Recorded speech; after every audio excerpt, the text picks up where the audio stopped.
ही जी आता कंडिशन पाहिलेत तुम्ही, त्याला असायटिस म्हणतात. आणि याच्यामध्ये आपल्या पोटामध्ये पाणी जमा व्हायला लागतं, फ्लुइड जमा व्हायला लागतं आणि त्यामुळे आपलं पोट फुगायला लागतं आणि त्याच्यामुळे मग वेगवेगळे सिम्पटम दिसतात. त्यातलं मग तुम्हाला पोट दुखू शकतं किंवा तुमच्या पोटामध्ये एवढं प्रेशर तयार होतो की मग तुम्हाला श्वास घ्यायला देखील त्रास व्हायला लागतो आणि इतर ऑर्गनचा पण डॅमेज व्हायला सुरुवात होते त्यामध्ये.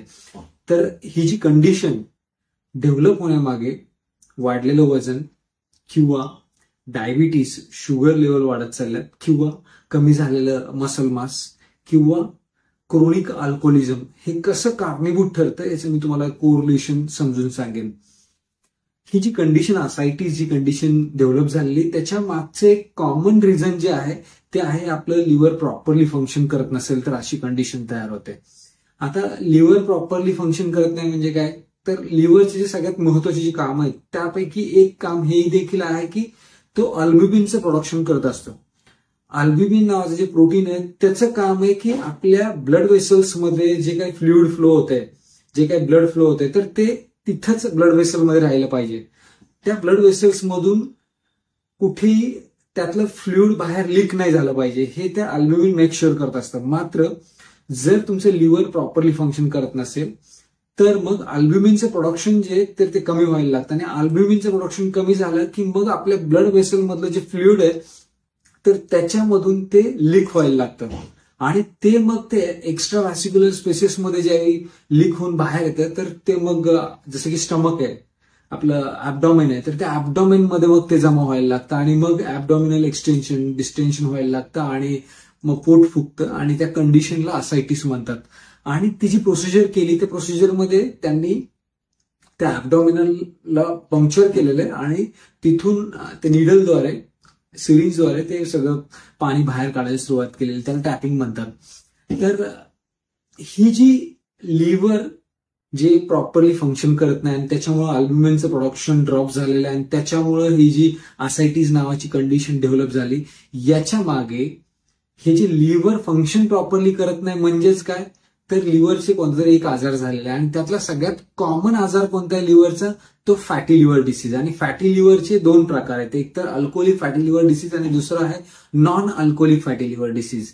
तर non alcoholic fatty liver disease हा तर सगळ्यात कॉमन आजार आहे आणि नॉन अल्कोहोलिक फॅटी लिव्हर मध्ये मग तुमचं ग्रेड 2, ग्रेड 3 पर्यंत गेलं की मग तुमचं लिव्हर प्रॉपरली फंक्शन करत नाही असं म्हणू शकता. त्यावेळी मग तुमचं अल्ब्युमिनचं प्रोडक्शनही ड्रॉप व्हायला लागतं आणि त्या केसमध्ये मग हे अशा सगळ्या कंडिशन्स समोर येतात. आणि जे अल्कोहोलिक फॅटी लिव्हर डिसीज आहे त्यात जे क्रोनिक अल्कोहोलिक असतात किंवा जे म्हणतात की मी ओकेजनल ड्रिंकर आहे, अशा लोकांमध्ये देखील जेव्हा लिव्हर खराब व्हायला लागतं तर तेव्हा मग ह्या अशा सगळ्या लिव्हर फेल्युअरच्या कंडिशन्स डेव्हलप होतात. तर मग आता यांनी यातलं हे पाणी काढलेलं आहे ह्या टॅपिंग प्रोसिजरने तिथून. मात्र तिथपर्यंत सगळं ठीक होण्यासारखं आहे का, ते परत परत करत राहावं लागेल जर तुमचं लिव्हर प्रॉपरली फंक्शन करत नसेल तर. तर लिव्हर ठीक करण्यासाठी तुमचे लिव्हर स्पेशालिस्ट किंवा तुमचे फिजिशियन त्यांचं एक वेगळं काम करत राहतील.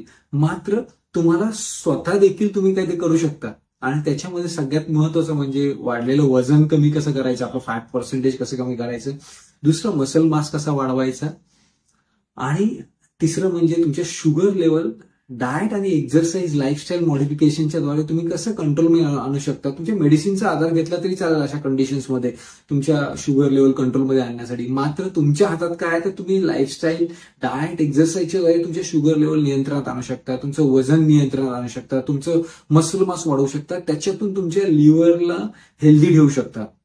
तर ते करून तुम्ही हे काही जे कंडिशन डेव्हलप होणार आहेत पुढे भविष्यात, जर फॅटी लिव्हर डेव्हलप झाला किंवा झाला असेल तर त्याच्यातून जर रिव्हर्स व्हायचं असेल तर तुमच्या हातात बऱ्याचशा गोष्टी आहेत. मात्र तुम्हाला त्यासाठी डिटर्मिनेशनने काम करावं लागतं कन्सिस्टन्सी दाखवावी लागते त्यामध्ये तुमच्या फिटनेससाठी. तर ती कन्सिस्टन्सी दाखवा, डिटर्मिनेशन दाखवा आणि त्याच्यातून तुम्ही फिट बनत जा. हे अशा फॅटी लिव्हर सारखे जे आजार आहेत ते डेफिनेटली रिव्हर्स होऊ शकतात.